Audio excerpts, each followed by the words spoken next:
नमस्कार, स्वागत है आपका। आप देख रहे हैं हमारा उत्तराखंड। मैं हूं आपके साथ अनाया शर्मा। शुरुआत करेंगे खबरों की विस्तार से। खबर देहरादून से है। धामी कैबिनेट की आज बैठक होगी। बता दें कि मुख्यमंत्री पुष्कर सिंह धामी को बैठक की अध्यक्षता करेंगे। वहीं बैठक में 12 से ज्यादा प्रस्ताव रखे जा सकते हैं। सरकार लोकसभा चुनाव के चलते कई लोक लुभावने फैसले ले सकती है। वहीं कर्मचारियों को महंगाई भत्ते का लाभ देने समेत अन्य कई महत्वपूर्ण प्रस्तावों पर भी चर्चा होगी। वहीं सचिवालय में शाम 5 बजे से बैठक शुरू होगी।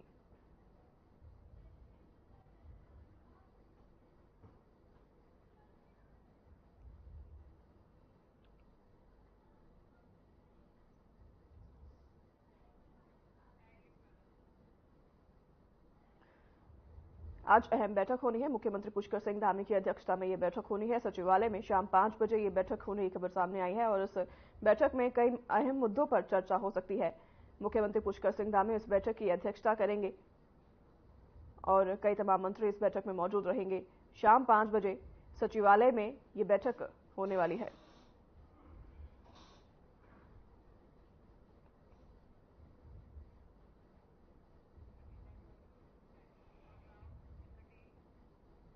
लोकसभा चुनाव के प्रत्याशियों की घोषणा के साथ ही बीजेपी ने टिहरी लोकसभा चुनाव के लिए कार्यालय उद्घाटन कर दिया है।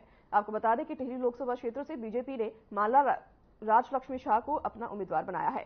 वहीं मसूरी विधानसभा क्षेत्र के सालावाला चौक पर स्थित अपचमे में मसूरी विधायक गणेश जोशी ने रिबन काटकर कार्यालय का उद्घाटन किया है। साथ ही कार्यालय उद्घाटन में पहले कैबिनेट मंत्री गणेश जोशी सहित कार्यकर्ताओं ने पूजा और हवन भी किया।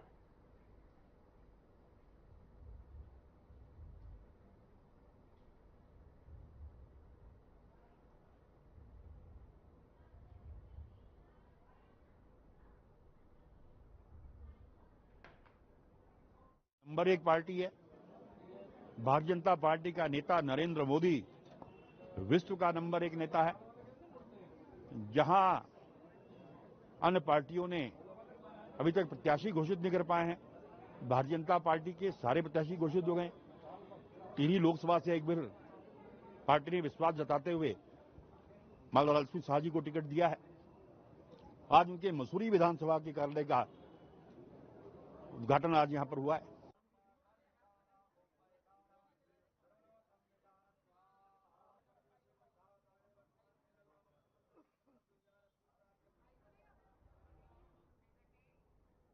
उत्तराखंड का फूलदेई त्योहार सदियों से चले आ रहे प्रकृति और मानवीय समरसता को जोड़ने वाला लोक पर्व है।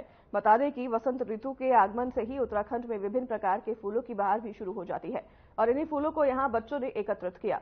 ये फूलदेई त्योहार उत्तराखंड में लगातार 20 दिनों तक अलग अलग स्थानों पर मनाया जाता है, जिसमें मानव, प्रकृति और पशुओं तक की पूजा अर्चना भी की जाती है। वसंत ऋतु के दरमियान पेड़ पौधों पर आने वाली नई कोपलों में जहर होने की भी आशंका बनी रहती है। साथ ही जंगल में मवेशियों को चराते समय बाघ, हिंसक जानवरों के हमलों और नई उग आई कोपलों के जहर से अपने मवेशियों को बचाने के लिए बच्चों के साथ बड़े बुजुर्ग भी इन सब की पूजा अर्चना करते हैं और साथ ही विभिन्न प्रकार के पकवान भी परोसते हैं।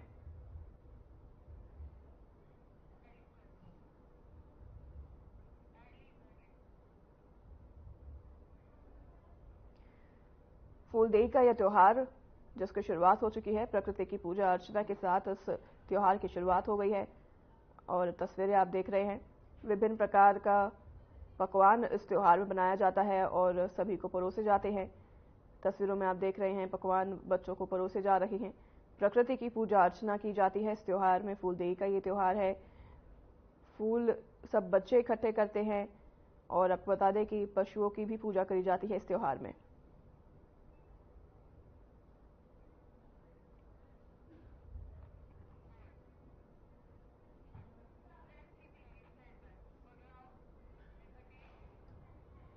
राजकीय स्नातकोत्तर महाविद्यालय गोपेश्वर की 2 दिवसीय वार्षिक खेलकूद प्रतियोगिताओं का विधिवत शुभारंभ हुआ।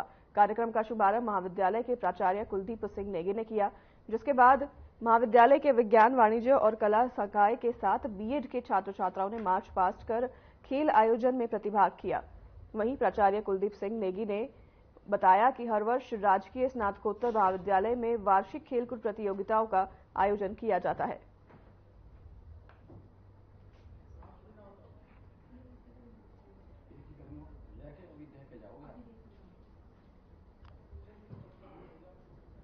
स्नातकोत्तर महाविद्यालय में कार्यक्रम का आयोजन हुआ है। हर साल ये कार्यक्रम का आयोजन महाविद्यालय में किया जाता है।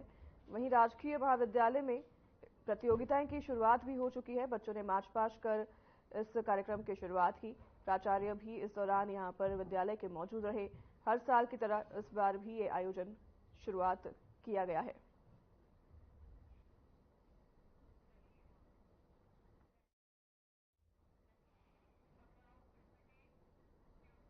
राजकीय शिक्षक संघ प्रांतीय कार्यकारिणी के आह्वान पर शिक्षकों ने विभागीय भर्ती परीक्षा विज्ञप्ति 2024 का विरोध करते हुए उसकी प्रतियों का दहन कर नई नियमावली के खिलाफ नारेबाजी की। आपको बता दें कि लोक सेवा आयोग द्वारा प्रधानाचार्य के 692 पदों पर विभागीय भर्ती का विज्ञापन जारी किया है, जिसका राजकीय शिक्षक संघ विरोध कर रहा है। इस क्रम में जनपद सभी 9 विकास खंडों में नाराज शिक्षकों से विज्ञापित की प्रतियों को दहन कर नारेबाजी की।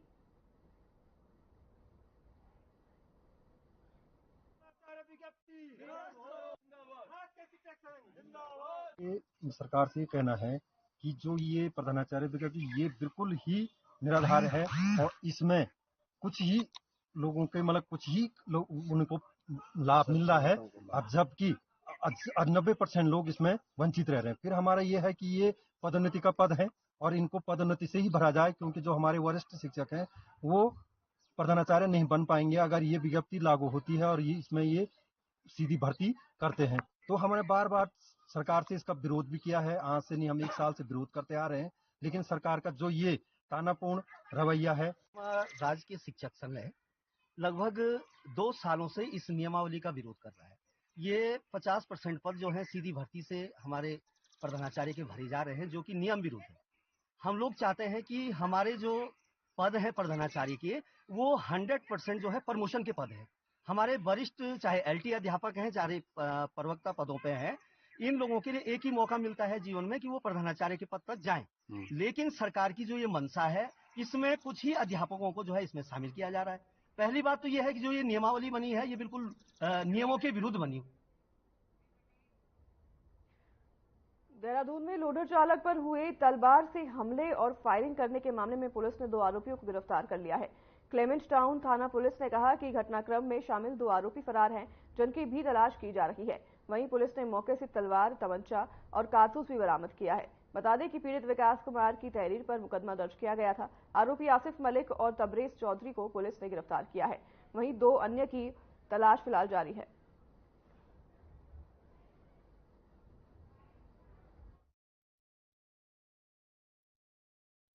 के मोहब्बे वाला थाना क्षेत्र में कल एक पक्ष द्वारा 4-5 लोग इकट्ठा होकर, एक विकास कुमार है उन पर हमला किया और उसमें तलवार और बंदूक से आकर उसमें जानलेवा हमला किया। साथ ही साथ वहां पर जब मौके भीड़ इकट्ठा हुई तो वहां से फरार हो गया। मौके पर एक तलवार बरामद हुई थी।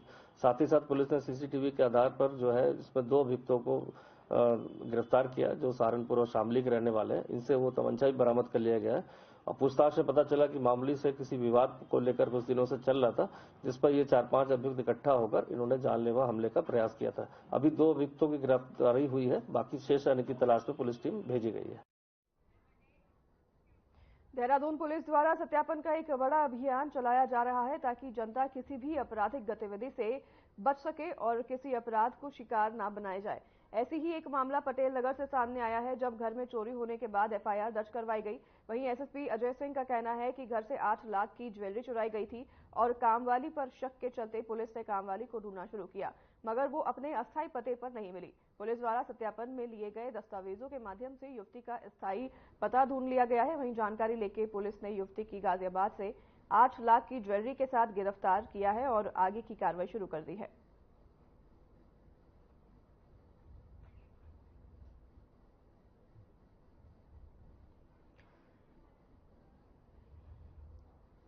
घर से हुई इस चोरी की घटनाक्रम में पुलिस लगातार छानबीन कर रही थी। पुलिस अब कामवाली को ढूंढने में लगी थी, जिसके ऊपर मकान मालिक ने 8 लाख की ज्वेलरी चुराने का इल्जाम लगाया था।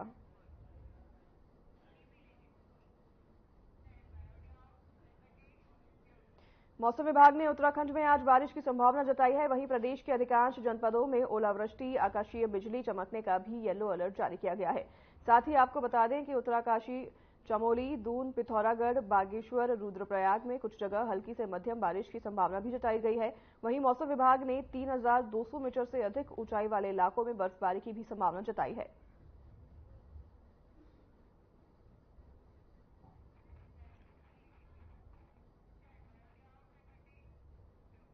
खबर देहरादून से है, जहां रमजान के महीने और होली के पावन पर्व पर पुलिस द्वारा विशेष तैयारी की गई है ताकि कोई भी अनियमित काम का होने से रोका जा सके। इस पर एसएसपी अजय सिंह का कहना है कि हर थाना क्षेत्र में पीस कमेटी की बैठक बुलाई गई है और दोनों समुदाय की आपसी सहमति से त्योहारों को संपन्न बनाने के लिए एक बैठक का आयोजन किया गया है। साथ ही साथ किसी भी शरारती तत्वों को त्योहार में बाधा पहुंचाने से रोकने के लिए पुलिस पूरी तरह से तैयार है। वहीं एसडीएम और सभी अधिकारियों को रिपोर्ट भी भेजी जा चुकी है।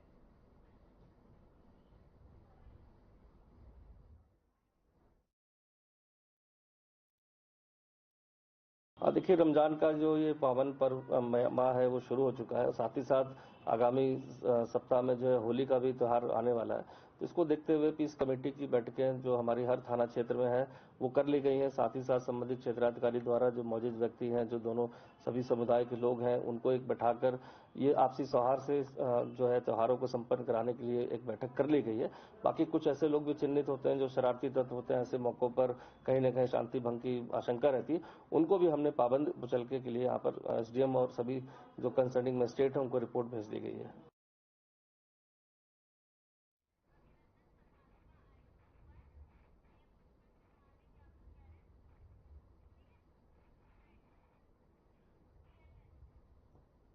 देहरादून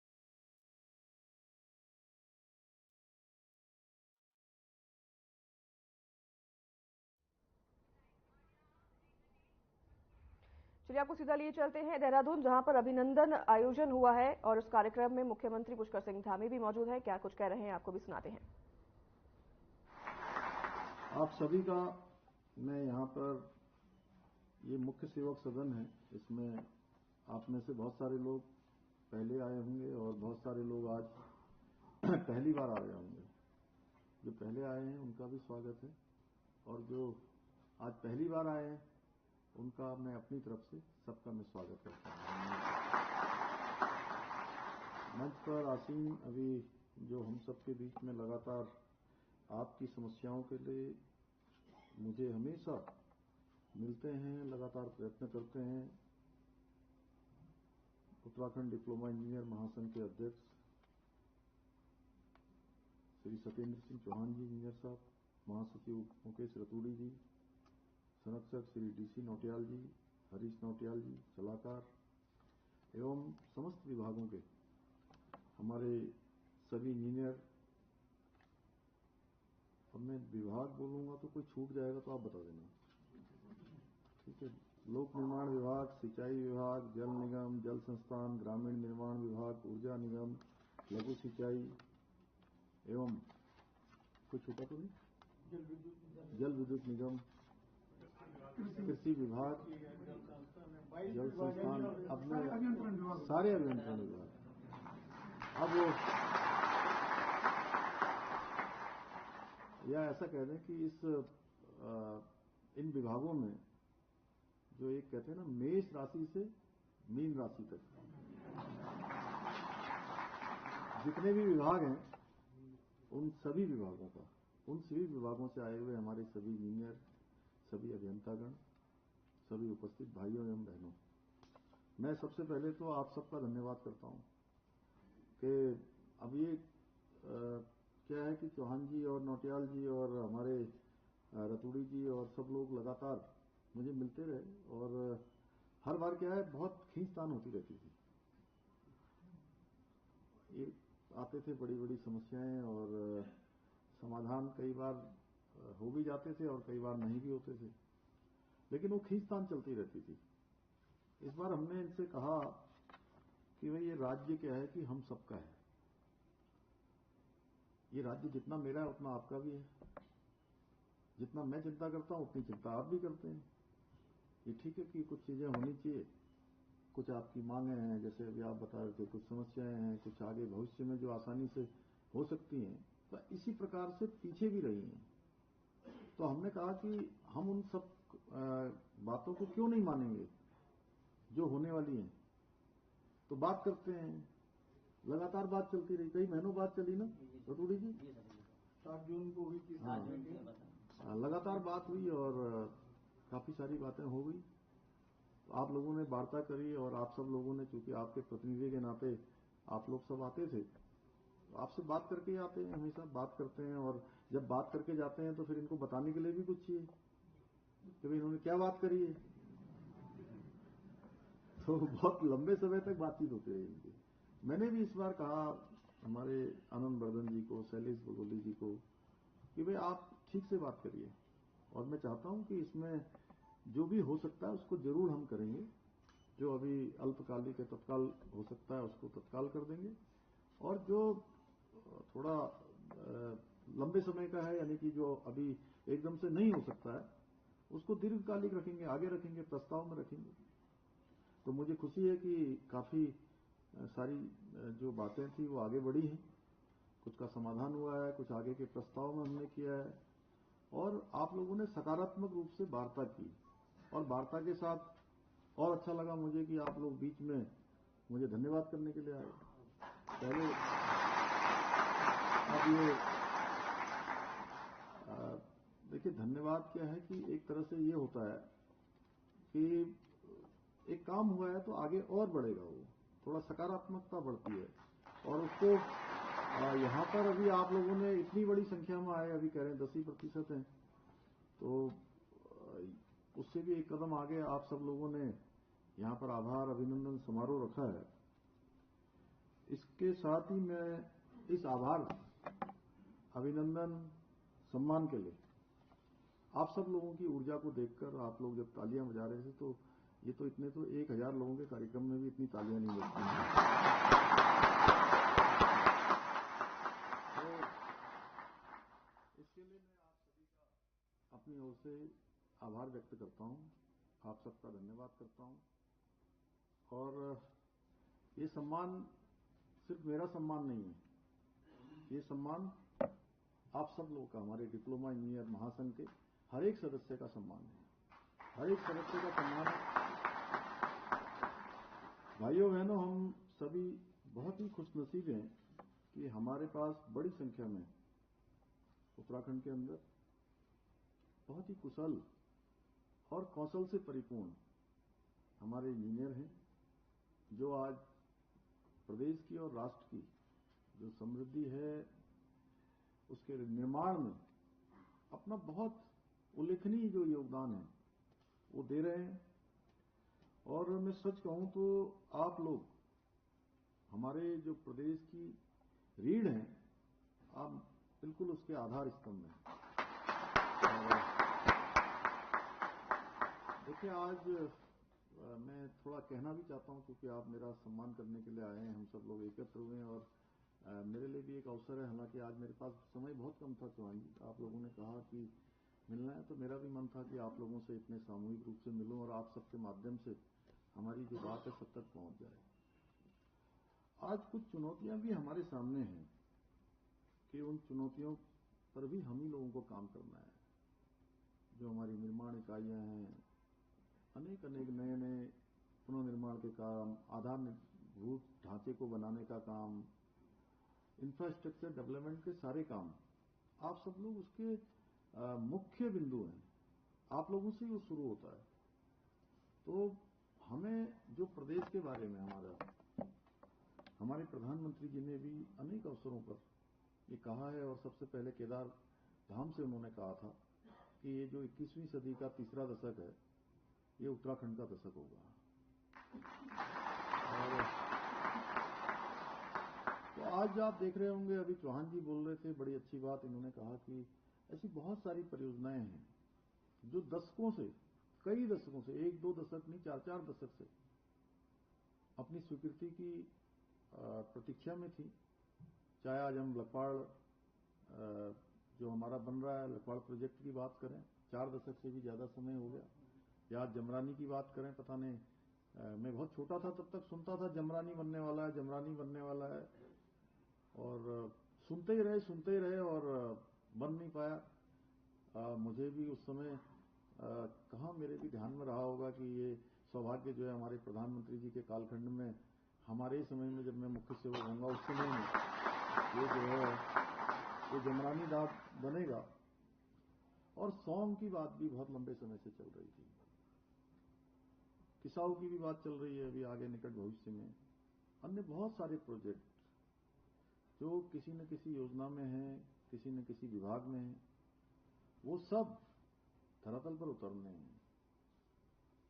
इतने सारे विभाग हैं हमारे, डिप्लोमा इंजीनियर महासंघ सभी विभागों में हमारे काम करते हैं, तो उनकी अच्छी जो गुणवत्ता है वो होना बड़ा जरूरी है, क्वालिटी का होना जरूरी है। जैसे मैं एक बात और कहता हूं आप लोगों की मीटिंग में नहीं, और जो बड़ी मीटिंगें होती हैं उसमें मैंने हमेशा कहा कि आप अपनी डीपीआर थोड़ा बढ़ा लीजिए, लेकिन काम को कम मत करिए। काम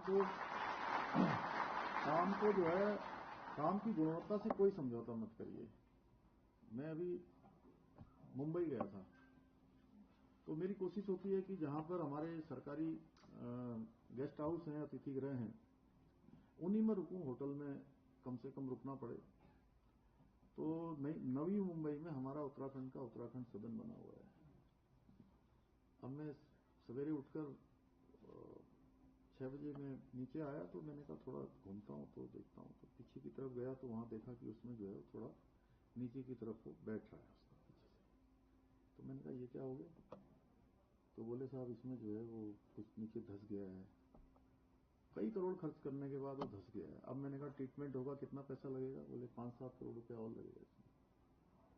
तो ये बड़ी मतलब थोड़ा विचित्र स्थिति है और बड़ा सोचने का भी विषय है। ये मेरे मन में आया, मैंने कहा कि चलो अभी तो इसको करवाओ, लेकिन मैंने सोचा था कि किसी दिन आप सबके बीच में जरूर इसकी चर्चा करूंगा। ऐसे ही मैं लखनऊ जाता हूं, तो लखनऊ में जो हमारा उत्तराखंड का जो भवन बना हुआ है वो भी बिल्कुल कोई कमरा बड़ा है, कोई छोटा है, कहीं पानी रुक रहा है, कहीं रुक रहा है, कहीं से मच्छर अंदर आ रहे हैं। अरे इतना पैसा खर्च हो जाता है। आप देखिए ज्यादातर सरकारी गेस्ट हाउस जो पुराने बने हुए हैं, चंपावत का ही जो सर्किट हाउस बना हुआ है, मैं अक्सर जाके उसी में रुकता हूं। तो मैंने कहा उसको थोड़ा ठीक करवाइए। और भी जगह पर जहां भी हमारे सरकारी भवन बने हुए हैं, गेस्ट हाउस बने हुए हैं, बड़ी बड़ी बिल्डिंगें बनी हुई हैं, वो अच्छी बननी चाहिए, क्योंकि प्रधानमंत्री जी के मुंह से निकले हुए शब्द उनके शब्द नहीं है, वो भगवान शिव के दरबार में निकले हैं, बाबा केदार के यहां निकले हैं। तो भगवान की इच्छा है कि ये जो दशक है ये हमारे उत्तराखंड का दशक होगा। तो हम सब की जिम्मेदारी है कि हम इस दशक को उत्तराखंड का दशक बनाएं और उसमें अपना योगदान दें। बहुत सारे क्षेत्रों में हम लोग काम कर रहे हैं। अभी आपने देखा होगा यहां पर इन्वेस्टर ग्लोबल समिट हुआ देहरादून में, और इन्वेस्टर ग्लोबल समिट में हम शुरू में जब हमने इसको प्रारंभ किया तो हमने सोचा था कि ये 2-2.5 लाख करोड़ रुपए तक भी हो जाएगा तो बहुत बड़ी बात है। और मेरे मुंह से अनायास ही निकल गया एक दिन कि नहीं, हम 2.5 लाख करोड़ से ज्यादा के एमओयू करेंगे। तो एक मेरे किसी मित्र का मुझे फोन आया कि आप थोड़ा कम बोलते हैं, ज्यादा बोलने पर आप विश्वास कम करते हैं, लेकिन आपके मुंह से निकल गया है 2.5 लाख करोड़, ये तो बहुत ज्यादा राशि है, ये संभवतः हो नहीं पाएगा। आपने बोल दिया, ये तो बड़ा आपकी जो एक जिस प्रकार से लोग आपको समझते हैं कि आप जो बोलते हैं करते हैं। तो मैंने कहा भाई अब तो बोल दिया है तो भगवान इसको पूरा करवाएंगे। प्रातःकाल उन्होंने मुझे अखबार देखा होगा तो फोन किया, तो देखिए भगवान की भी कृपा हुई, हमारे प्रधानमंत्री जी भी आए और दुनिया के 50 से भी ज्यादा देशों के लोग यहां आए, और हमारा जो एमओयू है